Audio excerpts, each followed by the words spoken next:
Hello दोस्तों, मैं Sandeep loyal आप सभी का लॉयल क्लासेस पे स्वागत करता हूं। और आज इस क्लास में हम सब एचएसएससी का एडवर्टाइजमेंट 15/2019 फार्मासिस्ट का पेपर का सॉल्यूशन करने वाले हैं। कैटेगरी नंबर 5 थी और वीडियो के लास्ट में हम सब यहां से ये भी देखेंगे पूरा पेपर करने के बाद कि यहाँ से सब्जेक्ट एलिमेंट कितने क्वेश्चन पूछे गए थे, जबकि अब हमें बता दिया गया है कि सब्जेक्ट एलिमेंट क्वेश्चन जो है वो 50% से ज़्यादा ही आने वाले हैं। 50% से ज़्यादा आने वाले हैं। बाकी जो है आपका नॉन टेक्निकल जो पार्ट रहेगा इसमें सभी GK, math, reasoning, science, computer ये सब भी पूछा जाएगा। तो चलिए इस पेपर का सॉल्यूशन करते हैं सबसे पहले और देखते हैं कि किस लेवल के कहाँ से कितने क्वेश्चन जो है यहाँ पे पूछे गए हैं। और साथ साथ वीडियो क्लास में हम सब कट ऑफ के बारे में बात करेंगे यहाँ पे कि कितनी कट ऑफ जो है यहाँ पे रही थी और अब आगे क्या संभावनाएँ हैं। सबसे पहले 20 हिंदी इंग्लिश को स्किप करके यहाँ से क्वेश्चन करते हैं। 20 नंबर से क्या लिखा गया है। The first commercially produced computer was, प्रथम वाणिज्यिक उत्पादित कंप्यूटर कौन सा था। पहला वाणिज्यिक उत्पादित कंप्यूटर यूनिवैक था। ऑप्शन सी सही हो जाएगा। नेक्स्ट है 21st, the first page that you normally view at a website, website में प्रथम पेज जिसे आप सामान्यतः देखते हैं क्या कहलाते हैं। तो पहला पेज जो है वो होम पेज कहलाता है। तो ऑप्शन ए सही आंसर हो जाएगा। नेक्स्ट है in computer what is the full form of a CPU, बहुत आसान, सीपीयू की full form central processing unit, option B हो जाएगा। उसके बाद आते हैं next question, sucrose is the disaccharide which made up of, sucrose एक डाइसेकेराइड है जो कि बना होता है किससे। ये चार ऑप्शन आप सब यहाँ पे देख पा रहे हैं। फर्स्ट है alpha D glucose and beta D fructose, option A जो होगा इसका सही आंसर हो जाएगा, ऑप्शन ए। डाइसेकेराइड, मोनोसेकेराइड आप सब पढ़ के आए होंगे। नेक्स्ट है 24 question, the light absorption in UV region produces change in, UV क्षेत्र में प्रकाश अवशोषण परिवर्तन पैदा करता है। इसका सही आंसर हो जाएगा the light absorption in UV region produces changes in the electronic energy of the molecule, electronic energy of the molecule, option B हो जाएगा। नेक्स्ट है penicillin has a beta lactam ring fused to, penicillin में beta lactam ring होती है जिसे fuse किया जाता है।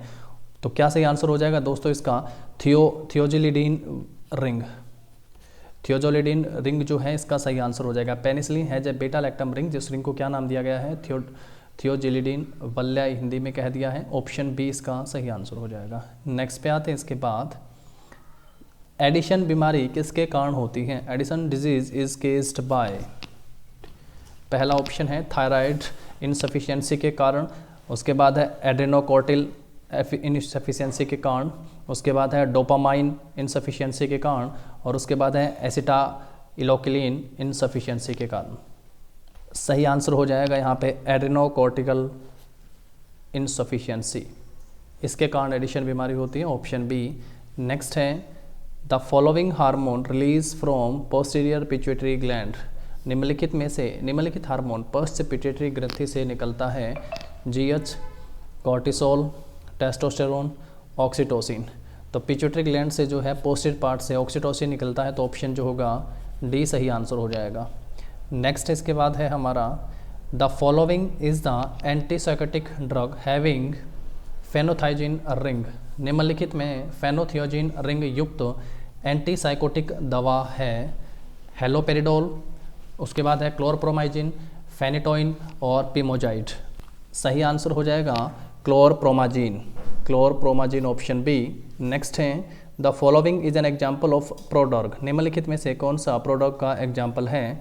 तो सही आंसर क्या हो जाएगा दोस्तों, डाइपीवेफ्राइन, डाइपीवेफ्राइन जो है वो प्रोड्रग का एग्जाम्पल हो जाएगा।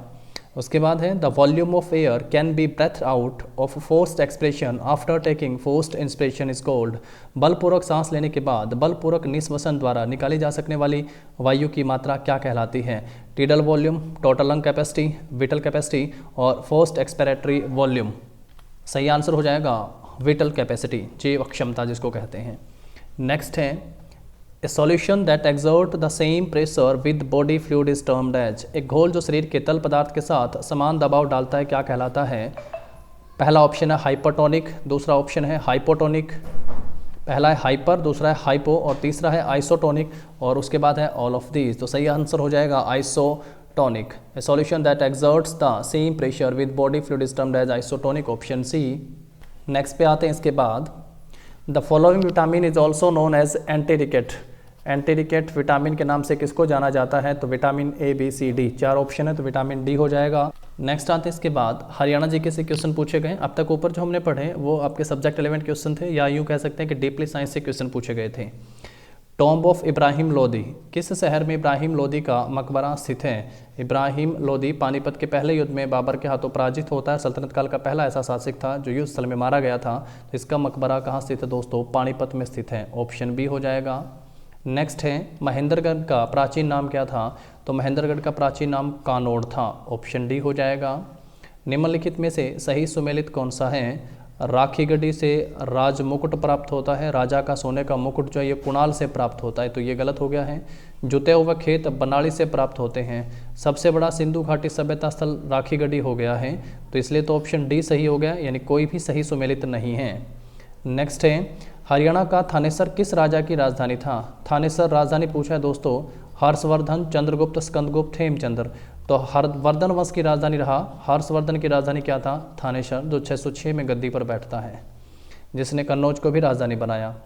नेक्स्ट है निम्नलिखित में से कौन सा राज्य हरियाणा के उत्तर में स्थित है? उत्तर में महाराष्ट्र, उत्तर प्रदेश, केरल और हिमाचल प्रदेश। सही आंसर होगा हिमाचल प्रदेश हरियाणा के उत्तर में स्थित है, ऑप्शन डी। हरियाणा का सबसे बड़ा पशु फार्म कहाँ स्थित है? तो एशिया का सबसे बड़ा पशु फार्म कहाँ पे स्थित है दोस्तों? हिसार में, ऑप्शन ए सही आंसर हो जाएगा। नेक्स्ट है अरावली श्रेणियाँ हरियाणा के किस भाग से गुजरती हैं? अरावली श्रेणियाँ हरियाणा के किस भाग से गुजरती हैं? अरावली और शिवालिक दो रेंज हैं। अरावली दक्षिण में है, इसे मेवात की पहाड़ियों के नाम से भी जाना जाता है, तो ऑप्शन बी सही आंसर हो जाएगा। चंडीगढ़ की योजना बनाई थी किसने दोस्तों? नेकचंद सैनी, जॉन जोनाथन, ली कार्बोजियर, फ्रांसीसी वास्तुकार ली कार्बोजियर, ऑप्शन सी सही आंसर हो जाएगा। नेक्स्ट इसके बाद है हरियाणा के ख्वाजा अल्ताफ हुसैन हाली, पानीपत में 1837 में इनका जन्म होता है। 1904 में अंग्रेजों के द्वारा शम्सुल उलेमा की उपाधि से इनको सम्मानित किया जाता है। हाली पुरस्कार हरियाणा उर्दू अकादमी के द्वारा दिया जाने वाला एक राष्ट्रीय पुरस्कार है, जो कि एक पोइट कवि थे। हरियाणा साहित्य अकादमी की स्थापना कब होती है? तो हरियाणा साहित्य अकादमी की स्थापना वर्ष 1970 में हुई थी, और इसके अध्यक्ष जो हैं हरियाणा के सीएम मनोहर लाल खट्टर हैं, तो ऑप्शन सी सही आंसर हो जाएगा। नेक्स्ट है निम्नलिखित में से कौन सा हरियाणा का एक महत्वपूर्ण इको पार्क है? कलेश्वर वन्यजीव अभयारण्य जो कि यमुनानगर में स्थित है, सुल्तानपुर जो कि गुरुग्राम में स्थित है, भिंडावास झज्जर में स्थित है, और नाहर सिंह वन्यजीव अभयारण्य जो है रेवाड़ी में स्थित है। इसका आंसर आप सब करेंगे कि निम्नलिखित में से कौन सा राज्य का एक प्रमुख इको पार्क है।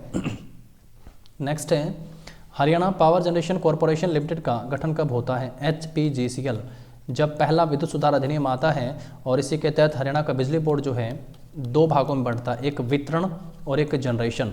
तो वर्ष 1997 में जो है इसका गठन होता है, ऑप्शन सी हो जाएगा। नेक्स्ट है हरियाणा का राज्य पक्षी है, तो राज्य पक्षी ब्लैंक फ्रैंकोलिन है, ऑप्शन डी होगा। प्रसिद्ध बॉलीवुड अभिनेत्री जूही चावला हरियाणा के किस जिले से संबंधित हैं? तो जूही चावला का संबंध हरियाणा के अम्बाड़ा से है। शीतला माता का मेला किस जिले में लगता है? तो गुरुग्राम जिले में शीतला माता का मेला लगता है, ऑप्शन सी। निम्नलिखित में से कौन सा हरियाणा का 22वां जिला है? तो चरखी दादरी हरियाणा का 22वां जिला है। मिशन इंद्रधनुष योजना संघ सरकार यानी सेंट्रल गवर्नमेंट की एक योजना है, किस विभाग से संबंधित है? स्वास्थ्य एवं परिवार कल्याण विभाग से संबंधित है मिशन इंद्रधनुष, तो ऑप्शन ए सही हो जाएगा। अगर आप फार्मासिस्ट और अगर आप हेल्थ डिपार्टमेंट से जुड़े हैं तो आपको पता हो, आप सब कमेंट करके बताइएगा कि 49th जो क्वेश्चन है स्वास्थ्य एवं परिवार कल्याण मिशन इंद्रधनुष योजना की शुरुआत जो है ये कब की गई थी? इसकी शुरुआत कब की गई थी? नेक्स्ट है निम्नलिखित में से कौन सा हरियाणा के 10 नए उपमंडलों में शामिल नहीं है? 10 नए उपमंडलों में शामिल नहीं है, बड़खल, मुणाक, नारनौंद और बादली। सही आंसर हो जाएगा मुणक, ऑप्शन सी। नेक्स्ट इसके बाद है हरियाणा सरकार में स्वास्थ्य मंत्री कौन है? तो वर्तमान में काफ़ी जो विभागों में जो है चेंजेज हुए हैं, तो आप ध्यान रखेंगे। स्वास्थ्य मंत्री और इसके साथ साथ हरियाणा के गृह मंत्री जो हैं वर्तमान में अनिल विज हैं। बनवारी लाल के पास जो है सहकारिता मंत्रालय है। भारत सरकार में पहला सहकारिता मंत्री जो बने हैं वो भारत सरकार के गृह मंत्री हैं अमित शाह। नेक्स्ट है हरियाणा में 34वें सूरजकुंड अंतर्राष्ट्रीय क्राफ्ट्स मेले 2020 में किस राज्य को थीम राज्य के रूप में चुना गया था? तो 34वां अंतर्राष्ट्रीय सूरजकुंड मेले में जो थीम राज्य के रूप में हिमाचल प्रदेश। 18वें एशियाई खेलों में निम्नलिखित में से किन खिलाड़ियों ने स्वर्ण पदक जीते थे? मनजीत सिंह और नीरज चोपड़ा, बिल्कुल दोनों ने जीते थे, ऑप्शन सी हो जाएगा। उसके बाद है अमित पंघाल का संबंध किससे है? तो अमित पंघाल का संबंध बॉक्सिंग से है। नीरज चोपड़ा जेवलिन थ्रो है। बजरंग पूनिया रेसलिंग। ये तो तीनों ही मैच करते हैं, तो ये पहला ऑप्शन सही हो जाएगा इसमें। नेक्स्ट है, भारत में 17वीं लोकसभा वर्तमान में चल रही है। 17वीं लोकसभा के स्पीकर कौन हैं? तो ओम बिरला 17वीं लोकसभा के स्पीकर हैं। अध्यक्ष से संबंधित अनुच्छेद पूछेगा 93 है। पहले लोकसभा के अध्यक्ष जीवी मावलंकर थे और ओम बिरला राजस्थान के कोटा से सांसद हैं। नेक्स्ट है, किस देश के राष्ट्रपति गणतंत्र दिवस 2020 के मुख्य अतिथि थे? बहुत बढ़िया क्वेश्चन है। 2020 का था ब्राजील, पर आगे आप 2022 का ध्यान रखेंगे 26 जनवरी मिस्र के जो आएंगे राष्ट्रपति वो गणतंत्र दिवस के मुख्य अतिथि के रूप में होंगे। 2022 का ध्यान रखेंगे आप सब, मिस्र। नेक्स्ट है, विश्व दुग्ध दिवस जो है वो कब मनाया जाता है? विश्व दुग्ध दिवस जिस दिन बच्चों की छुट्टियां होती है उस दिन दूध ज़्यादा पीते हैं, 1 जून को। नेक्स्ट है, who is the known as the father of nuclear physics? Nuclear physics के पिता किसे कहा जाता है? तो ई रदरफोर्ड को कहा जाता है। Rotation of the earth results in, पृथ्वी की घूर्णन गति से क्या होते हैं? दिन और रात बनते हैं, बिल्कुल दिन और रात बनते हैं। एलोरा की गुफाएं जो हैं किस वंश से संबंधित हैं?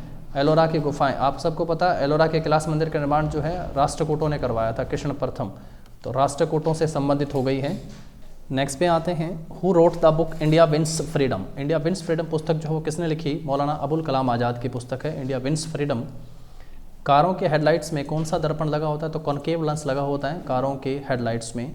दादा साहब फाल्के पुरस्कार जो है किस से संबंधित है? तो दादा साहब फाल्के पुरस्कार फिल्म जगत से संबंधित है। फिल्मों में दिया जाने वाला सर्वश्रेष्ठ पुरस्कार जो है दादा साहब फाल्के पुरस्कार हो गया। लास्ट टाइम जो अभी मिला है आशा पारेख को दिया गया है दादा साहब फाल्के पुरस्कार।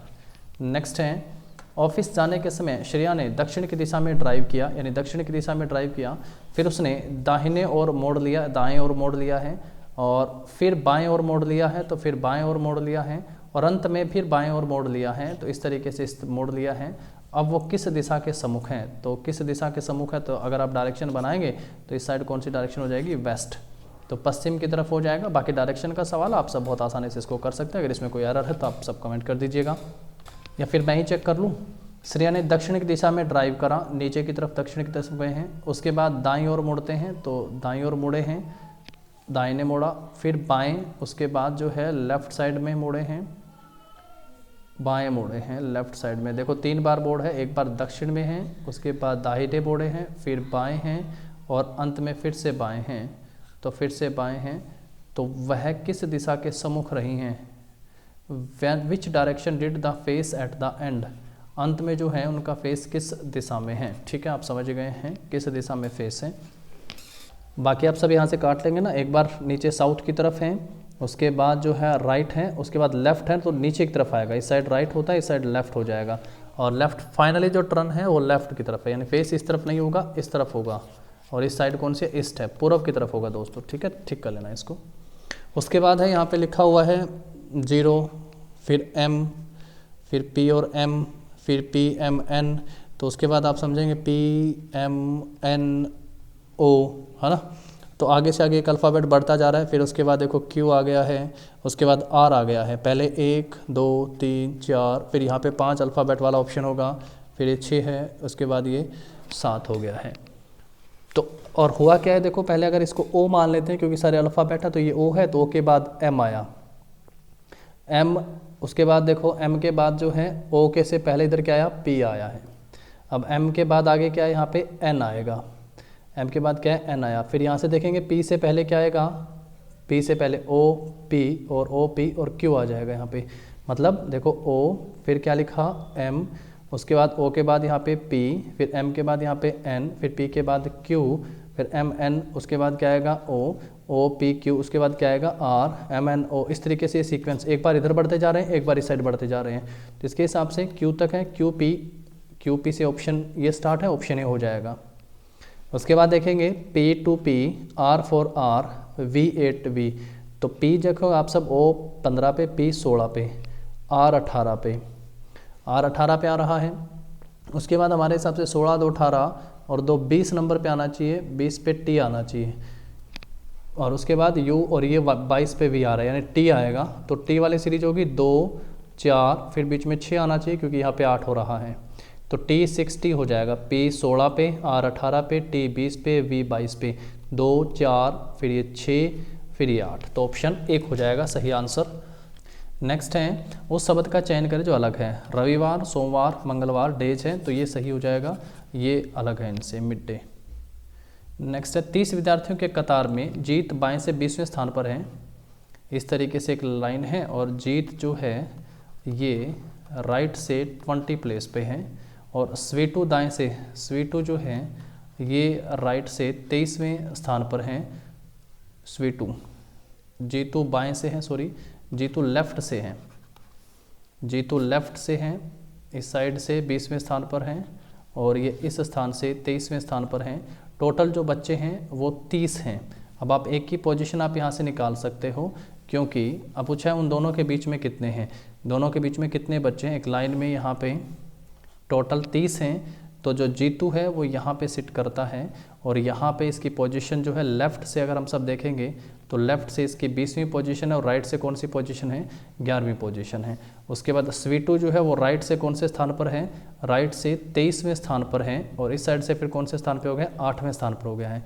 23 8 31 टोटल 30 बनते, 8 यहाँ से चले गए हैं और 20 को काउंट करते आओगे तो कितने बच्चे बीच में बच गए हैं, 8 इधर गए हैं, 11 बीच में बच गए, 11 और 8 ये 19 और 20वें पे जीतू आ जाता है। तो इन दोनों के बीच में बच्चे कितने हैं, 11 बच्चे हैं, तो ऑप्शन बी सही हो जाएगा। टोटल बच्चे कितने हैं कतार में, 30 हैं। 30 टोटल कैसे बनता है, किसी एक की लेफ़्ट और राइट पोजीशन को ऐड करके 1 माइनस करने पर। अगर आपको पता टोटल 30 हैं और जीतू जो है वो लेफ़्ट से 20वीं पोजीशन पर है, राइट से कौन सी पोजीशन बनाएंगे, 11वीं, पास 11वीं पोजीशन, और फिर इसी हिसाब से टोटल 30 हैं और जो स्वीटू है वो कितना है, वो राइट से देखेंगे आप सब तो 23वें स्थान पर हैं, तो यहाँ पे 8 हो जाएंगे, -1 करना पड़ेगा। तो ये लेफ़्ट और राइट की पोजीशन आप सब यहाँ से निकाल सकते हैं।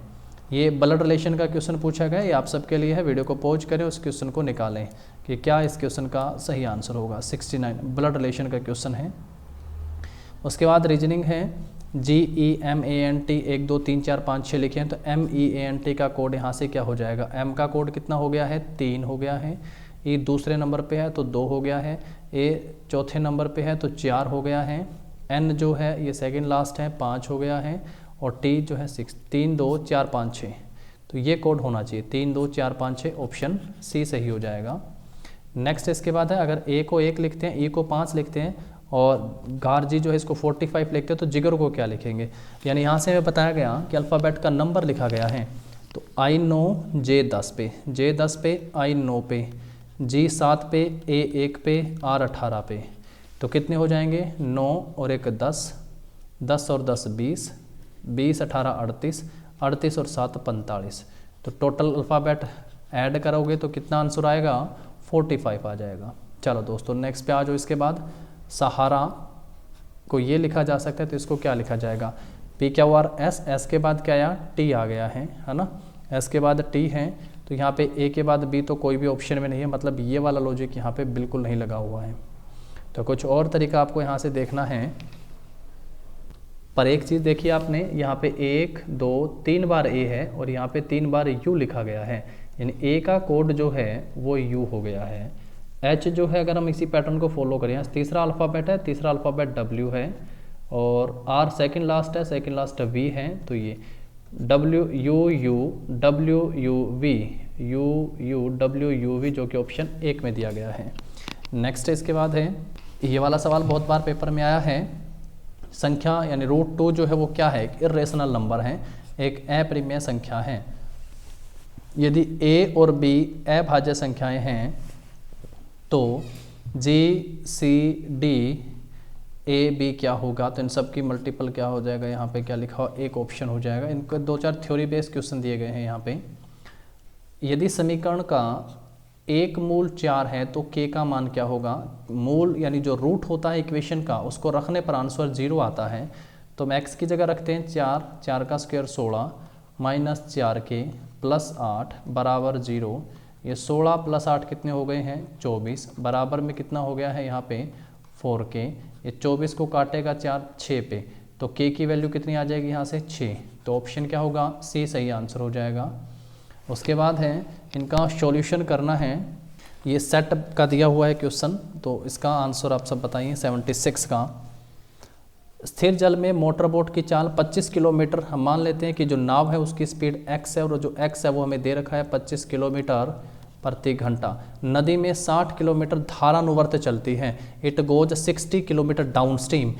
y जो है वो हमने स्पीड मान ली है धारा की स्पीड। धारा की स्पीड जो है y है और दोनों डाउन स्ट्रीम में चलते हैं, इसका मतलब x प्लस y, और 60 किलोमीटर जाते हैं, 60 किलोमीटर। अब टाइम जो है वो हमें नहीं पता है यहाँ पे। और उतनी ही दूरी धारा के विपरीत 5 घंटे में वापस आते हैं। 60 किलोमीटर गए और वापस आए और समय कितना लगा, 5 घंटे का समय यहाँ पे लगा। अब आप सब जो है यहाँ से इसको बाई ऑप्शन ले सकते हैं। यहाँ पे बस आपको फॉर्मूला लगाना है जो कि स्पीड का फॉर्मूला होता है डिस्टेंस अपॉन टाइम। अब हमें यहाँ से टाइम दे रखा है, तो हम जब टाइम का यहाँ से कैलकुलेशन करेंगे तो डिस्टेंस अपॉन स्पीड हो जाएगा। अब वो डिस्टेंस कितना गया था, 60, धारा के साथ चला तो स्पीड x प्लस वाई होगा, और x हमें 25 दे रखा है तो 25 प्लस वाई हो जाएगा। प्लस में करेंगे क्योंकि ये भी एक टाइम आया जाने का, वापस भी 60 आएगा, लेकिन इस बार धारा के विपरीत चल रहा है तो 25 माइनस वाई हो जाएगा, ये भी टाइम है, और कुल मिला के 5 घंटे लगे हैं। अब आपको y की वैल्यू यहाँ से मैनुअली पुट करके देख लेनी है। अब आप 7 रखेंगे, 25 7 32, 8 रखेंगे, नहीं कटेगा। y जो है धारा करंट की स्पीड पूछिए वो 5 होगी। कैसे 5 होगी, क्योंकि 25 प्लस 5 30 होता है, 30 60 को काटेगा 2 आंसर आएगा। 25 माइनस 5 20 होता है, 20 60 को काटेगा 3 आंसर आएगा, और 2 प्लस 3 5 बनते हैं। धारा की जो चाल स्पीड यहाँ से पूछी है वो 5 किलोमीटर पर आवर हो जाएगी। ऑप्शन लगाना नहीं है, ऑप्शन ट्राई करके देखना, नहीं आएगा तो ऑप्शन डी सही आंसर, इनमें से कोई नहीं। नेक्स्ट पे आते हैं। एक त्रिभुज ABC है, AD ऊंचाई है और कोण A समकोण है।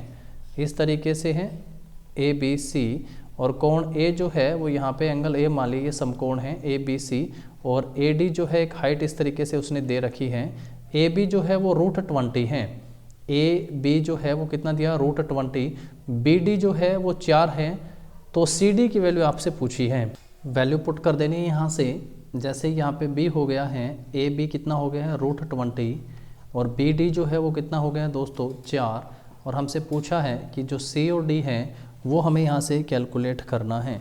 तो आप सबको ये भी एक राइट एंगल है कि लंब गिराया गया यहाँ पे परपेंडिकुलर है, तो जब परपेंडिकुलर यहाँ पे ये परपेंडिकुलर बना है दोस्तों, ये परपेंडिकुलर, इसके सामने की भुजा क्या होगी, विकर्ण होगा, कर्ण बोलते हैं जिसको हम सब। तो ये वाले जो साइड है कर्ण है। छोटी ट्रायंगल की बात कर रहा हूँ, BAD, उसमें AB का स्क्वायर, ये क्या हो गया, कर्ण, हाइपोटेनस इसको बोल देते हैं। उसके बाद ये बेस हो गए हैं दोनों, बेस और परपेंडिकुलर।